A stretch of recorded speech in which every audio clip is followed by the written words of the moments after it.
What up, y'all? Welcome to another episode 10 of That Time in Hip Hop. I am your host, Vegas of Hip Hop Now Podcast. I got the homie Tone of IntoTheDome.com. What's good, man? Beautiful day, baby. North Carolina, sipping on some Kool-Aid, man. 100-degree weather. It's all good. Yeah, well, now recently it was really hot up here, so I know it was hot down there. What was the highest it reached? Well, man, like yesterday and today, it was over 100. Damn. Yeah, so it was like Arizona, you know what I'm saying, down here in North Carolina. Like if it was like 99 degrees, the heat index like 105. Yeah, man, it's been like the desert down here for the last few days, bro. Crazy. Yeah, man, it's kind of like, there was a point where I was sick of wearing a damn coat, and now I'm kind of like, shit, it can't get this hot yet. Like, like get I'm ready for the fall ready. already. What's that? I'm ready for the fall weather already. Woo! Yeah, man, it is what it is, man. We can't control it. We can just get by some damn shorts, try to Yeah, stay hydrated. yeah, a little bit of this global warming, man, but I digress. Yeah. Yo, if you're watching this program or listening to it for the very first time, this is a podcast or a show about preservation, the history, and the nostalgia of hip hop music and culture. That being, we may talk about an album, when an album dropped. We may talk about when an incident happened, like on our last episode, we talked about when KRS-One snatch PM Dawn off the stage. If you didn't see that episode, go and check that out right after this one. Different things in hip hop, man, and we just take you down memory lane. And now we're not just two dudes up here just be like, well, I remember.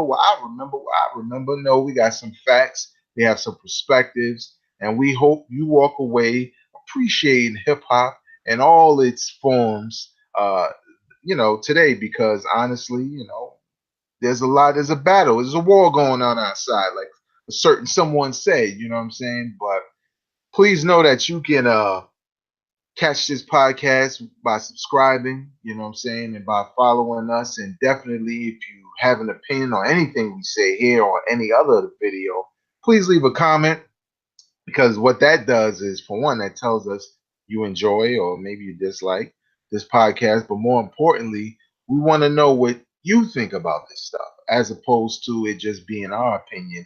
It's about our opinion, because hip hop is a community. You know what I'm saying? We got to take care of one another.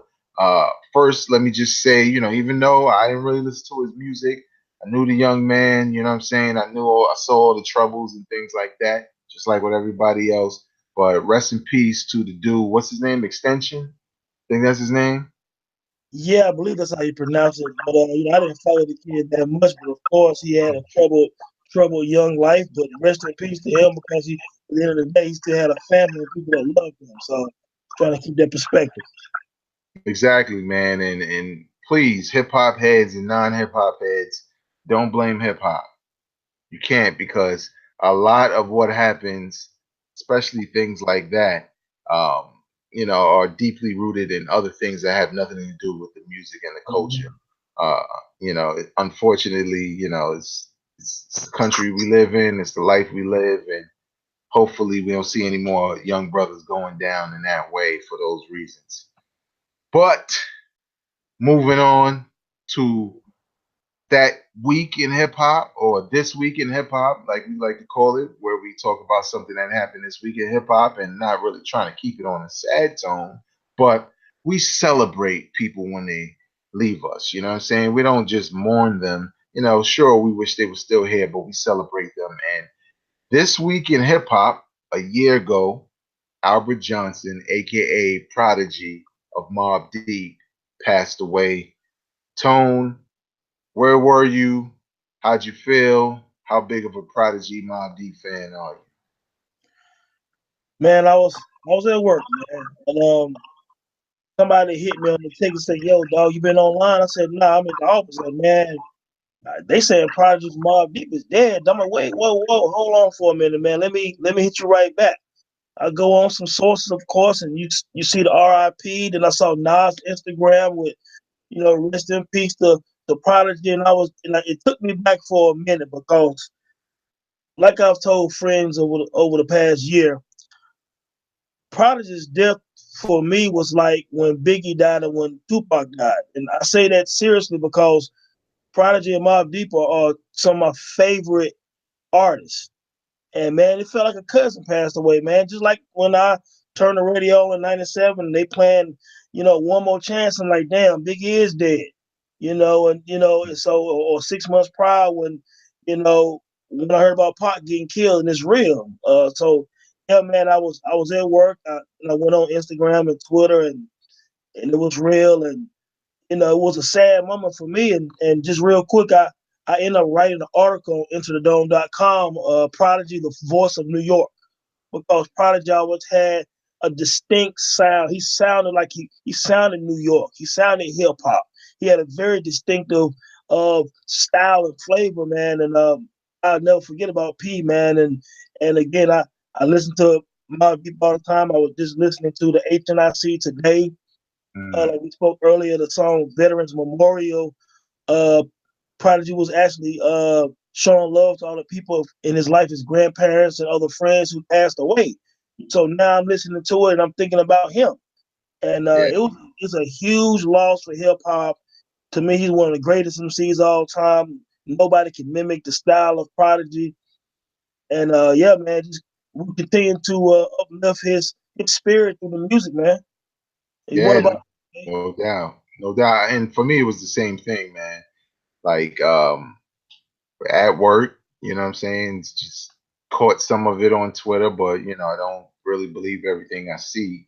Then started seeing other individuals, like you said, like Nas saying rest in peace, and was feeling like, the same way, like, damn, what the hell happened? Because I just saw like I saw a couple of interviews with him, and he since he came from prison, his mind was right. He was a little bit yeah, better far as thinking about his health and everything like that.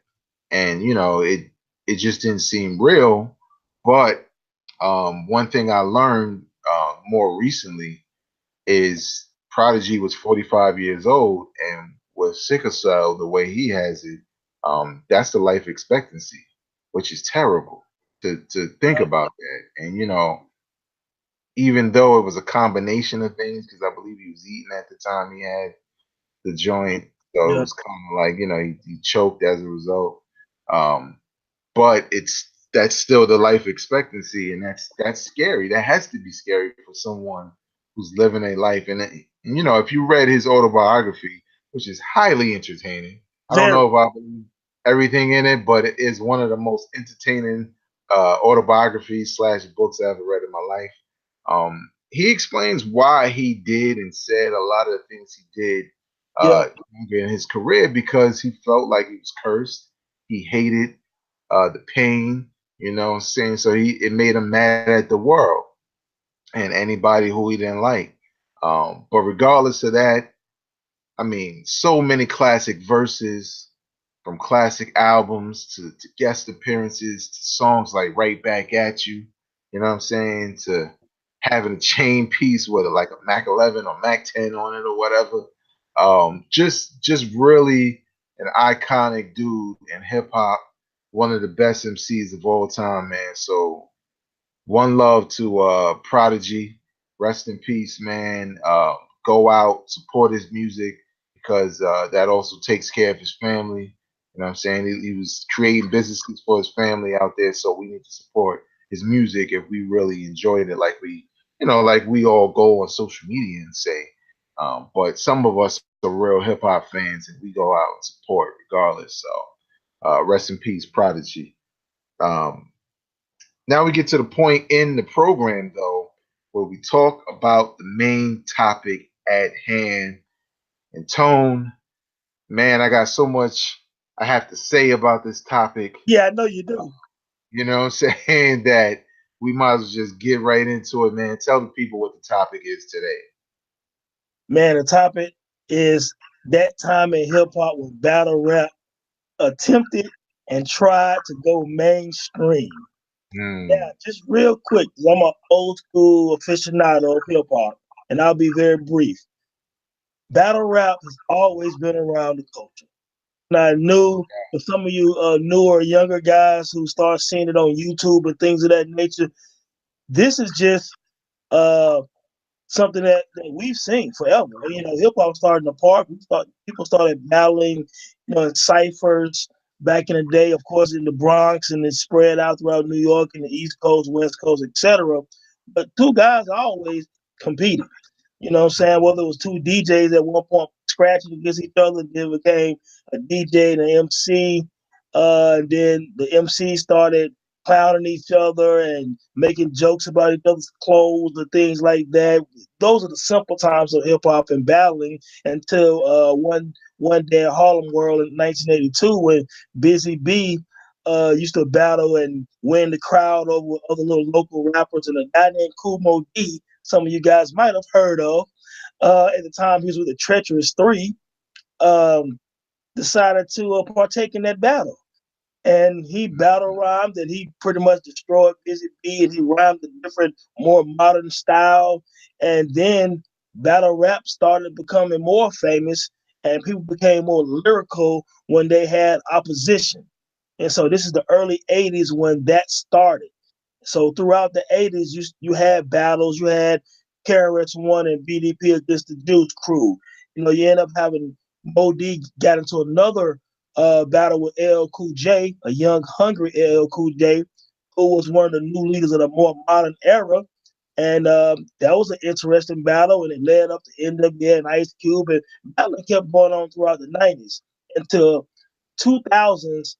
People started to see battling on the internet and on YouTube, and people started videoing battles more, and then it became more in the public eye. But we're gonna talk about a lot of different perspectives with regard to mainstream battling, man. But just what is some of your experiences with the earlier days of battling before we get into the more modern times? Man, for me, it was exciting because it was already exciting back in the '80s, and well, yeah, really like talking about the '80s. It was already exciting to hear new records and whatever was the new hot shit that came out. But it was more exciting when these dudes would clash, and more for me probably the battle that really like got me into cats rappers battling each other was the BDP versus like MC Shan and Marley Yeah, Marl battle, mainly because and back then everybody in the five boroughs had an anthem. You know what I'm saying? Queensbridge had the dope, song they had with MC Shan, the bridge, the classic beat. Um, Brooklyn had the Audio 2's Top Billin', that was like our anthem. right. Um, and when the South Bronx record came out, it was like, oh yeah, the Bronx. Like how could we forget the Bronx? Uh, but it was kind of like, oh, so the Bronx got their record. And I just remember feeling like, yo, everybody got a record, and whose record is better. So we were already battling because that's one thing. If you don't know about New York City, the boroughs battle to this day. Like that is just ingrained in us from sports teams to whatever it may be, who's better. And I just remember, like when BDP dropped The Bridge Is Over, that was a epiphany. It wasn't just, oh, who has the cooler rhymes. It was like, nah, somebody just got destroyed. You know what Yeah, I'm saying? Like it was that, it wasn't just exchange of dope battle rhymes. It was like, damn, I think it's over. You know what I'm saying? Through a rhyme and a song. And obviously as the years went on, so many battles happened. But like Tone said, you know, battle rap for any MC out there, what I'm saying, you had to be in a cipher. Maybe you have a couple of battles, maybe all you do is battle, but battle rap has always been a part of the culture. So those people today who feel like, why they gotta be dissing each other? Why can't they just make music? That is a part of hip hop. Drake knew that. Pusha T know that. Ja Rule knew that. 50 Cent knew that, is a part of the culture. And let me say this, Yeah. and it's not just you know, MCs they battled as well. Do your hip hop knowledge on MC Light, 10% disc, hot damn cold, Hmm. all these kind of, she was going in on Antoinette and a lot of other female MCs at the time. You also had the Roxanne Wars, where, Roxanne Shante was battling the real Roxanne, and then it got to a point where every city she went to, there was someone trying to battle her on stage, a lot of fake Roxannes and just other female MCs. So, Yeah. the female MC, the male MC, they all partake in battling because, again, like Big Daddy Kane said on Beef DVD years ago, Beef Volume 1, two MCs can't be in the same room saying they're the best. You know what I'm saying? So that mentality started in the park and led all the way up to people making big money on battling. So battling is nothing new. Ice Cube battled the NWA. Biggie and Pac, somewhat of a battle. It was more or less Pac probably was on the offense more, but it was still somewhat of one MC going at another MC. Common against Ice Cube, and of course the 50 Cent Ja Rule ended up being a big battle where it kind of reminded you of KRS-One and MC Shan because Ja Rule was kind of on the receiving end like MC Shan because 50 Cent was kind of the new Tupac. He had the story getting shot. He had the gangster look, whatever that means. He had Eminem, the cosign, the beats from Dr. Dre. He had Interscope. You know what I'm saying? They had Double XL magazine supporting them and pushing G Unit. So yeah, that shows how that's when battling really hit the magazines a lot. You know what I'm saying? With the 50 Cent and Ja Rule, and then it led into BET started having Warren Season Park Freestyle Fridays. And so a lot of casual and younger fans started getting a chance to see two rappers kind of taking shots and battling. And a lot of people, that was new to a lot of casual fans. They was like, well, what's that? But we looking at it like, oh, they got battling on TV. We've been Yeah. following battling since we was 12 years old. But I give BET some credit for trying to have somewhat of a pure element on Warner Season Park, having the freestyles with, Jen and, Sky Zoo end up being a pretty dope MC. A lot of these guys started on BET.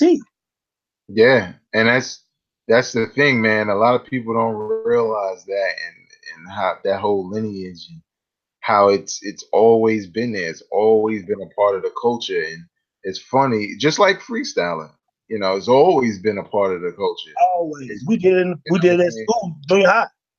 Exactly. And yeah, like you said, there was a point in time where if you couldn't freestyle, dudes was taking a lot of points off your rapper record. Mm-hmm. And I ain't even gonna pretend like I was a freestyle extraordinaire, but that, as an MC, it's like, yo, I can't embarrass myself. You know what I'm saying? I'm either gonna have a decent freestyle or I'm not. But I think at some point in time, the disc record thing became more of a marketing tool. In a lot of cases, and the loser, it wasn't a great marketing tool for you, or unless you gained a couple of fans. But the battle rap culture that we're talking about on this episode kind of happened during all those things that Tone mentioned, and it was like it was underground again, like in its purest form, like the Kumo D and Busy B straight up, just battle kind of like street style started to surface a little bit, man, with like the Smack DVDs and stuff like that, right? Exactly right. But even before during that time, even 8 Mile, he really also showed on a wide scale, again, to some hip hop fans, but some casual fans, and various cultures of hip hop fans got a chance to see battle rap in the true essence of Detroit battle rap scene, and in the small underground type of clubs and the rowdy crowds and the two MCs up there. You get a minute or two on this beat, which a lot of times it was OC's Time's Up And speaking of Prodigy and Mobb Deep, Shook Ones beat two of the better beats that people battled over. You will see these guys battle, the crowd responds, you will get dissed. You better have your skills right, you better have your flow right, your energy right. And battling always been about not just lyrics, the whole delivery and style can get you a lot of points with the fans or whoever is watching you, whether you on the in the park or on stage. So Eminem 8 Mile gave a real nice depiction of Eminem's history and just battle rapping in general. And then during that time, you had the BET Once Park, and then you start having a few years later your fight clubs and smack DVDs and stuff like that. You start seeing the two MCs, a bag of money, and a bunch of rowdy people in the crowd, and it showed you that whole aggression and the other whole element of hip hop, man. So yeah. Yeah, and one thing I just want to add, that people need to understand about battle rap always being a part of the culture. Jay-Z was a battle rapper first. Eminem was a battle rapper first. Even though he took too long to respond, Meek Mill was a battle rapper first. So it's always been a part of the culture. Also, to with 8 Mile, for Eminem to say to himself he wants this to be authentic and not know what the scripted rhymes are going to be, so he can respond in a freestyle while the cameras are rolling, right, and still dope.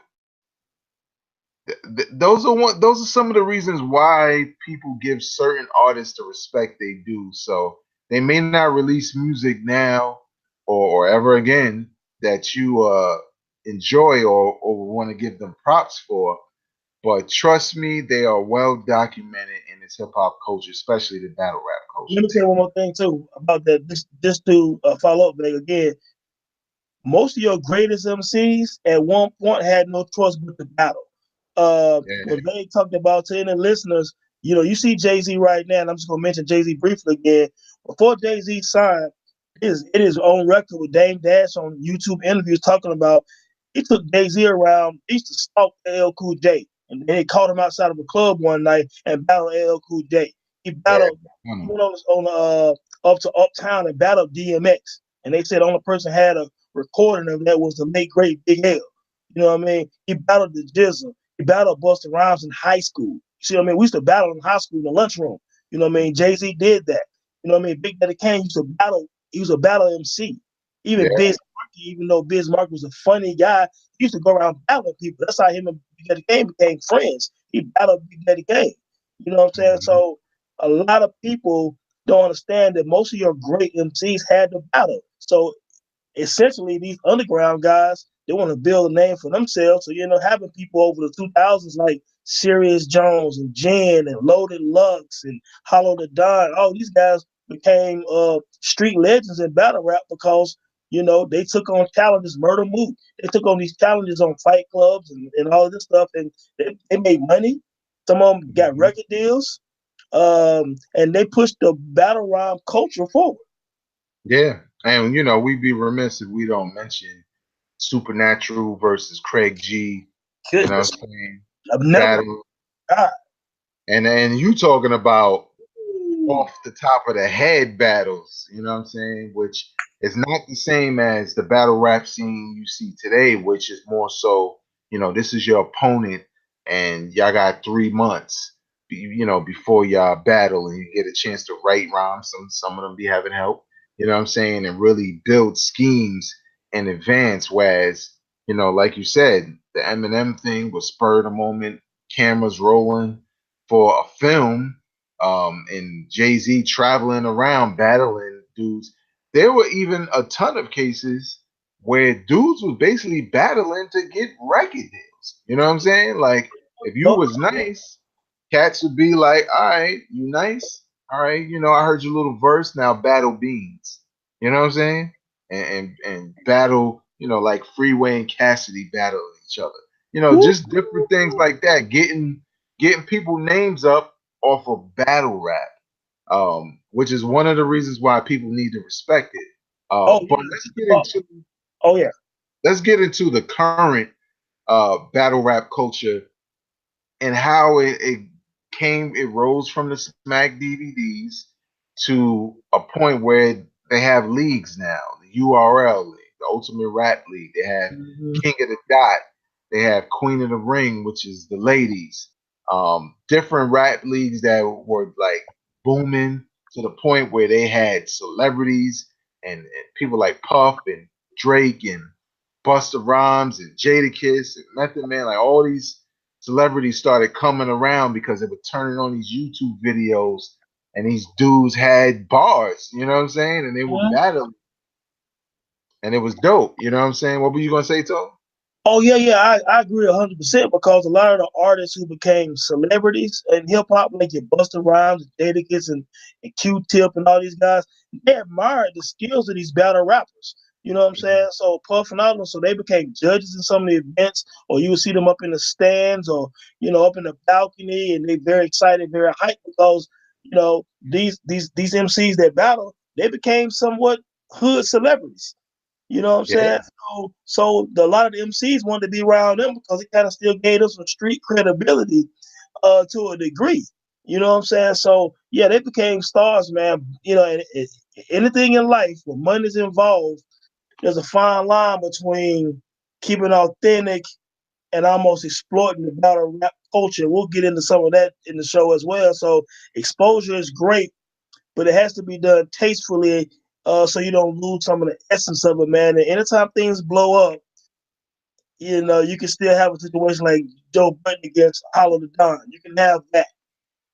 And it's kind of like I know when it was getting to that point because I guess we could just go there, but when it was like for me personally, because we could talk about that. My first experience with the battle rap leagues came kind of late. I knew it existed, but I hadn't, taken the time to sit down and watch any of it. And shout out to the homie Ak. He told me like, yo, you should check some of these videos out. He was telling me about certain battles, and I was like, word, yo, shit was kind of crazy. And I think he sent me one. And that's all it took. He sent me one video. I think it was like Daylight versus somebody, and I just went down a rabbit hole of watching all the battles, and then I was like, "Yo, let me watch all the joints I missed. What's the classics that I haven't seen?" And I mean, I'm all caught up at this point. But Tone, when was the first time you had an experience of watching one of these battle rap leagues? I think it was the Fight Club mid 2000. I saw the guy named Serious Jones, and he had the swagger. You know what I'm saying? He had the kind of the it factor. He had the voice. He had a lot of charisma. He was funny. And I saw him battle a few people like Jen. I saw him battle this guy named Big Ace. I enjoyed that battle against Big Ace. I saw him battle Murder Mook, and a few other people. So it was during that time with Fight Club is when I was like, okay, now I'm gonna try to catch every last one of the battles. So I went back and watched all the ones previous, and I started keeping up with the Fight Club, man. So that was my introduction right there, man. I thought it was real good. You right in front of the guy. The crowd is hype bananas. Money on the line. You get a couple of rounds. I think 3 rounds, maybe. Some you go into sudden death and all that too, if necessary. Yeah, man. I think it was the Fight Clubs when I really started getting into it more. Yeah, and I think for those who don't know, typically, every league is not exactly the same, but for the most part, they are. There's 3 rounds. You get a certain amount of minutes, spit your raps, no beat. Um, and again, like I said, you know who your opponent is well in advance. So dudes actually do research, build schemes and flows. Cats got sayings that the crowds are very familiar with. It's really dope. And honestly, it's the type of thing that once you watch one battle that you like, oh, you're gonna go down that rabbit hole and Oh, find other absolutely. and be hooked as a hip hop fan, man. But like you said, the more it became popular, the more money that got into it, the more people wanted to be involved. So you had other leagues popping up, and they were supported and sponsored by record companies in some cases. artists in some cases, from like Snoop to obviously eventually not Busta Rhymes, Eminem with Yep. Total Slaughter. And Yep. Total Slaughter was a reality TV show regarding battle rap. So Yep. Tone, when it started to seem like battle rap was about to go mainstream, and we all know it kind of flopped. How did you feel as it was rising, and how did you feel after it essentially returned back to When it its started roots? rising, I was like, okay, let's see where it kind of level off at, and let's make sure they don't make a character of battle rap. Let's make sure they don't make a mockery and a minstrel show of this creative art within hip hop and rap music. So I was getting a little nervous as I saw it popping up more and more because you don't want the shit to get cheesy. You know what I'm Yeah. saying? I started feeling like some battles kind of started feeling forced, too much acting and too much theatrics, and it's taken away from the essence. So I was like, I don't know how this is gonna end. Now, when Eminem had that Total Slaughter, I thought the idea of it was cool. It's cool to see maybe on TV because reality shows was so large at the time. You can kind of see MCs writing and prepping and preparing for battles and just things of that nature, giving you a behind the scenes. So I thought to a degree that was kind of cool. I did like one episode with Disaster was just freestyling, going crazy on everybody in the house. I just thought he was real. The energy was good. So that's when I was like, okay, we kind of on the cusp of maybe it's selling out, but I still kind of enjoyed the show a little bit.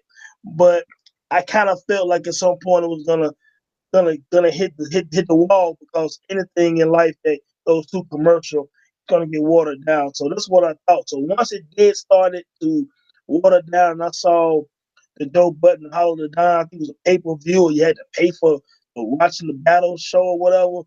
It seemed Mhm. so Hollywood, man. It just didn't feel like hip hop. And then I was like, oh, this sucks. And then I knew I was Yeah. gonna probably be through with it. Yeah, and I think honestly, I think that battle, the lackluster battle between Joe Budden and Hollow the Don, combined with the lackluster performance, not on Murder Mook's part, but on what's his name part? Damn, how can I forget his name? Um, you So know what I'm Loaded talking. Yeah, Loaded Lux. Loaded Lux didn't really come with it the way we knew it.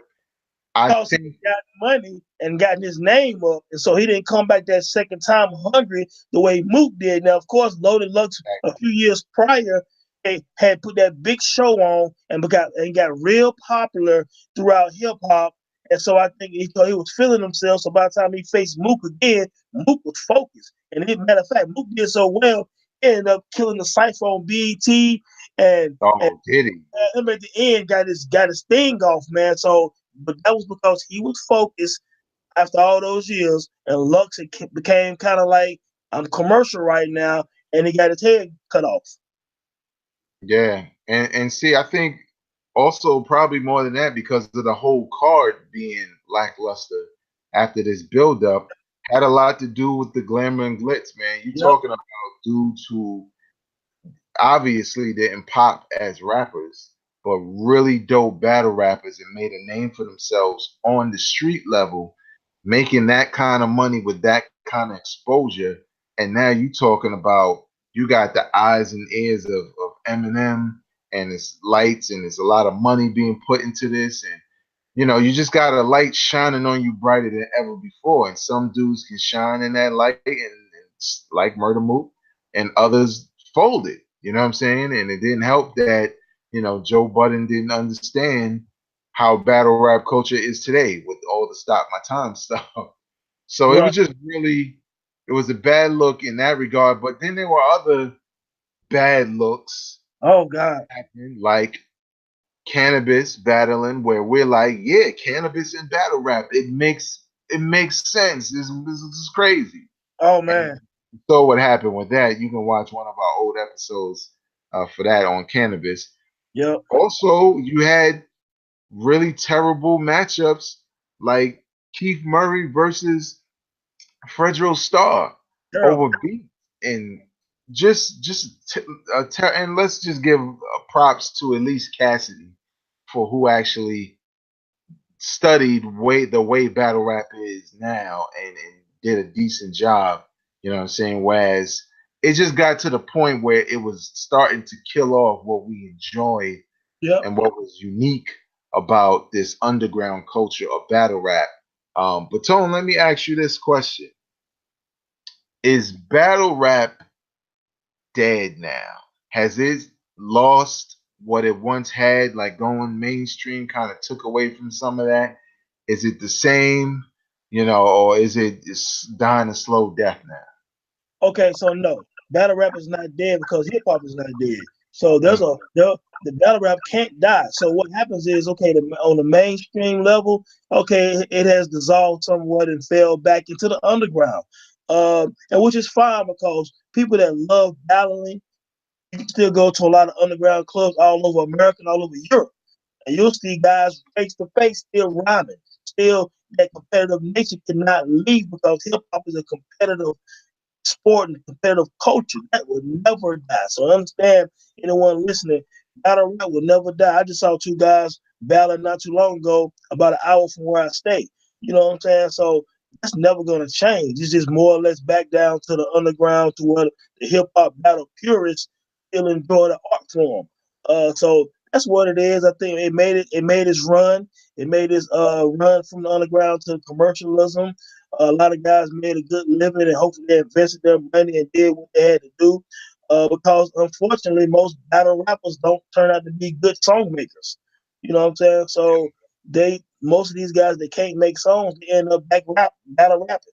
So it's not going anywhere. And at some point, they'll find another way to get it back to the forefront and in the YouTube era, and it'll grow some more again. It might just fizzle for a little while, but it's here. It's not going nowhere. Yeah, I totally agree. It's not really going anywhere. I mean, there's been recent battles that are dope.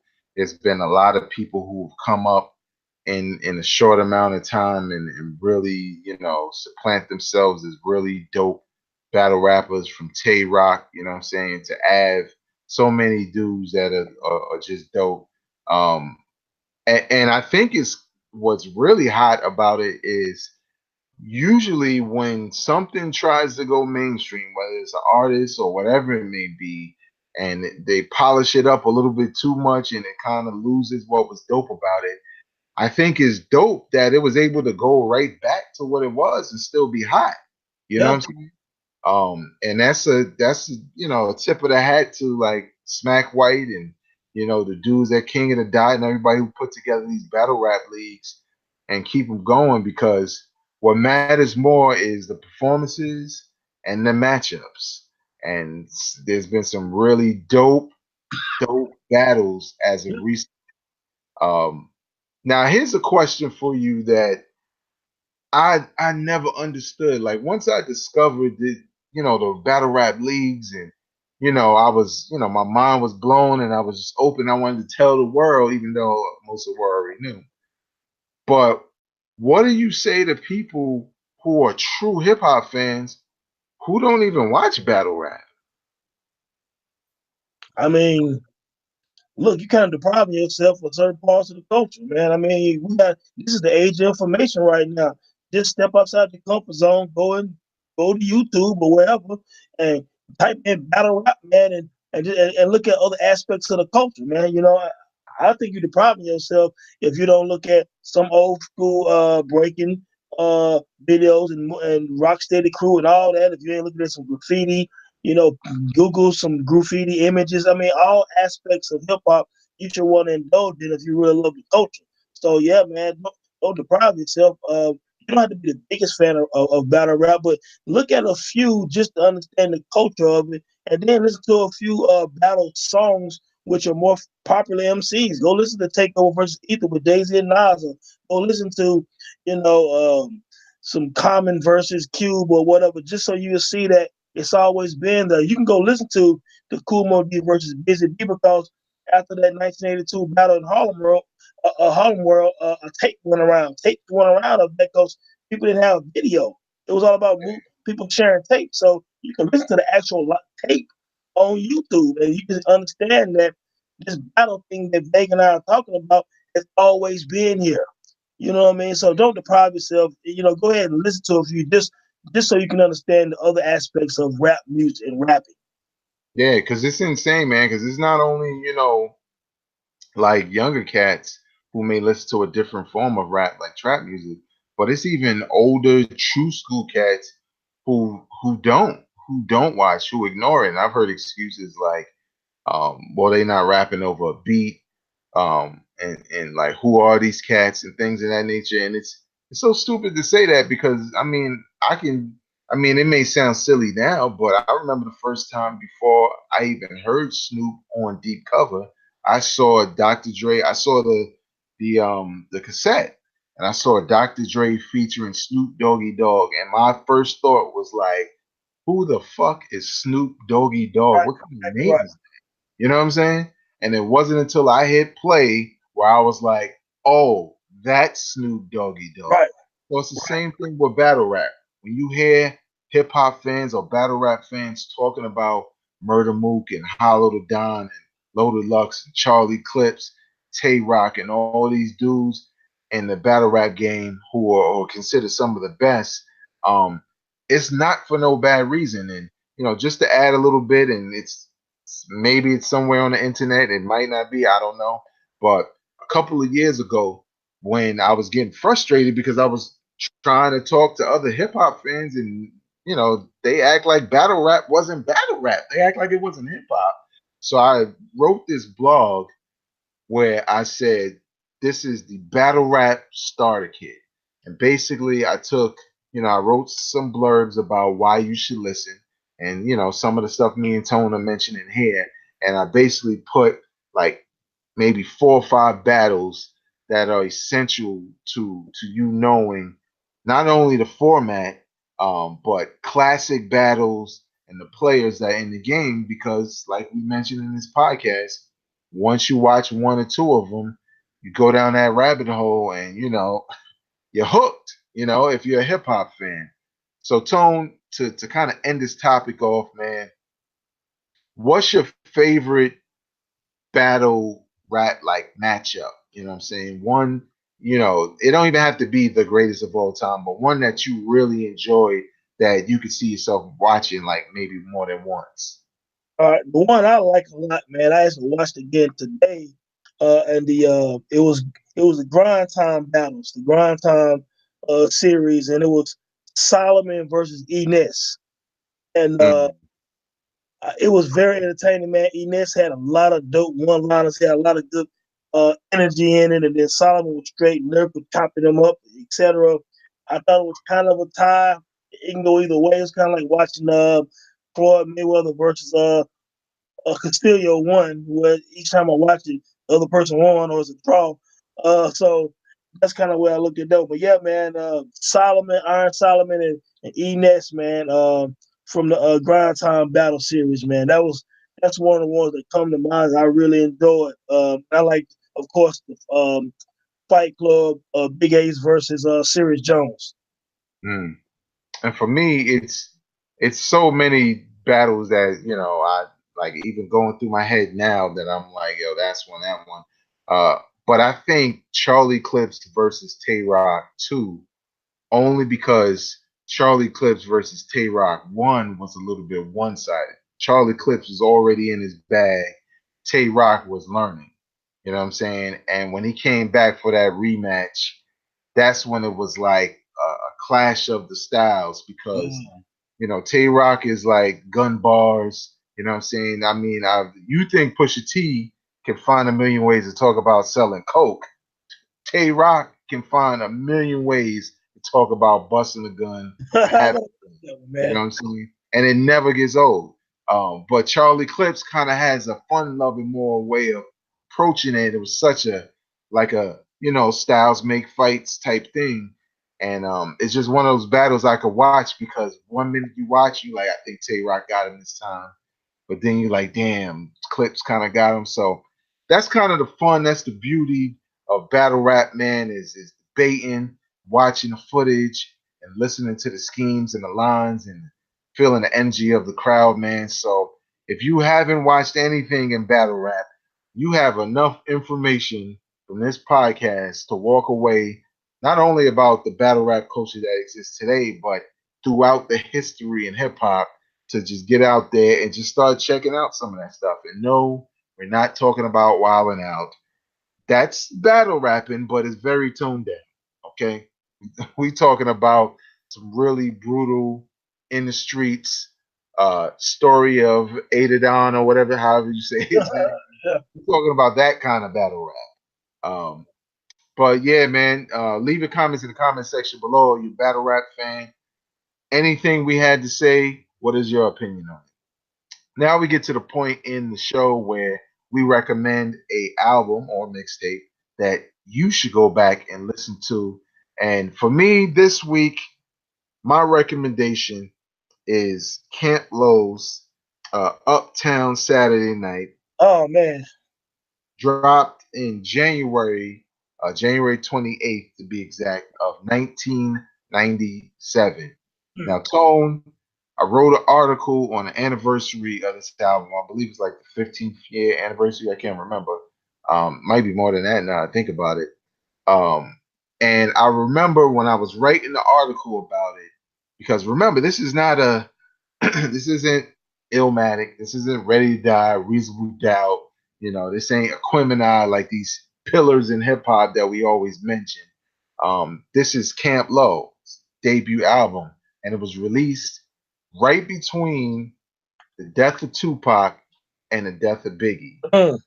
And the whole era and aura of hip hop was so different from what these dudes provided. And what they provided was a very nostalgic, mostly to the 70s, Yep. to blaxploitation movies, Yep. Even shows, television shows, black television shows from the 70s. They provided something that reminded you during all this East Coast, West Coast clash that hip hop is still fun sometimes. Yep. You know what I'm saying? And I think that's what we enjoyed about it. Obviously, the one record that everybody knows that you always hear, even if you don't even know who the group was, is Luciano or Lucini, my bad, Lucini. This is it. What? Yeah, I know that. Just classic beat. You know what I'm saying? I believe Ski Beats did that. I think he did most of the album. Now I think about it. He pretty much did the entire album. Yeah, he pretty much did the entire album. To me, I went back and listened to it around the time I wrote the article, and this is probably an album that's a classic that a lot of people don't feel comfortable saying, but can't really argue why not. Tone, I know you got the album. What do you think of the Camp Low debut album, Uptown Saturday Night? Man, I'm gonna tell you, when I first heard Lucini and I saw the video, it felt good. This is it. What Lucini falling from the skies? Okay, it felt good again. Rap was a little ugly at the time, and then you still had Puff and Mace was kind of still doing their thing. But Camp Low brought that 70s good times. You know what I'm saying? Like the movie, the show Good Times, or like the Jeffersons. They gave you that what's happening. You know what I'm saying? It gave you that the 70s slang. You know what I'm saying? The way they dressed in some of their some of their videos, and the production was dope. They had dope voices. Real quick, also Ski Beats did the album. He also did the song "Feeling It" for Jay-Z on Reasonable Doubt. Well, "Feeling It" is actually Camp Low song. You can go on YouTube and listen to the original "Feeling It" featuring Camp Low. Camp Low also talked on the interview about Ski said, man, Jay kind of want that beat or whatever. So they gave it to him. They're like, that's fine, because they had thought about having over 20 plus songs done for the album already. But there is a version of "Feeling It" from Camp Low on YouTube for you to listen to. But it's a great album. I think it's a classic myself. A classic doesn't always mean it's got to be a chronic or got to sell 5 million records. Sometimes a classic is just a work of art, a period of time where something was so unique and so dope that you can't deny it. So yeah, man, that album is absolutely amazing, man. Anybody who haven't heard it or haven't heard it in a long time, go back. I challenge you to listen to that Camp Low Uptown Saturday Night and tell me what's wrong with it, because that one is butter. Old school Saturday Night. Exactly. And to mention Good Times, they did a video that featured Thelma, who still looks fine, of Good Times Yeah, for the song Black Nostalgia, which for me was like, I liked Lucchini because they played it to death. And, I was heavy on the mixtape, the DJ Clues and all of that. And I remember hearing like Black Connection, yeah, Black yeah. Nostalgia on the mixtapes. And I was like, damn, these dudes got a lot of dope records. You know what I'm saying? So it's one of those albums, man, where, it happened at a specific time in hip hop where you would think that would have got zero attention. But these dudes had something unique and fun and different from everything that was out there. And real Yeah, quick, shout out to yeah. Geechee Suede and Sonny Chiba, man. Sonny Chiba used to live right down the street from me, man, years ago down here, man. We used to work out together in the same gym. Real cool, good Oh, vibe, yeah. good energy, man. So shout out to Camp Low, man. They some real cool dudes, man, for real. So that's what's up. Yeah. Follow those brothers on Yeah, on social media, man. They very tangible.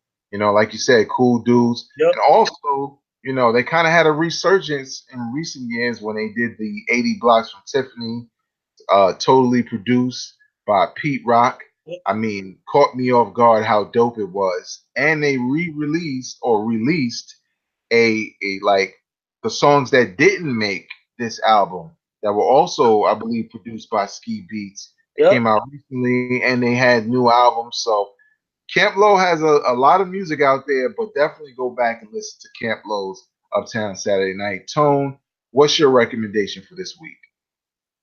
My recommendation this week is Elzon's mixtape called Elmatic. Came out Mm, in May 2011. I had heard a snippet of his version of "The World Is Yours," and I was like, and it was like with some kind of band, and I was like, this dude, the way he flipped his own rhymes because he did his own version of Illmatic from a Detroit perspective, and the hmm way he rhymed on "The World Is Yours," I was like, oh my god, this is absolutely insane. Because if you don't know much about Elzai, Elzai is a rapper's rapper, and what I mean by that is he raps like your Black Thoughts and your Royce the 5'9", where rapping is an art to them. It's like they're a professor writing on the chalkboard. He can rap his ass off. So yeah, Illmatic was a salute and dedication to Nas Illmatic. Some of my favorite joints when they got a song called Detroit State of Mind, and the way he talked about Detroit is like the way that Nas would talk about Queens on New York State of Mind, on just New York on New York State of Mind. Oh man, he got a Life's a Bitch with Royce the 5'9". I mean, they've collaborated before. They did a joint with Black Milk uh, years ago. So I mean, they both got just a dope style. They sound good together. They did Nas and AZ Justice on their version of Life's a Bitch. The album is just it's lyricism at its finest. The production kind of mimics Illmatic to a degree, but it's like live band almost. I mean, it's Yeah. kind of a work of art, man. Like, by all means, go pull it up and take a listen, and let me know what you think, because I think it's flawless. Yeah, and the band that did the music for the entire project was Will Sessions.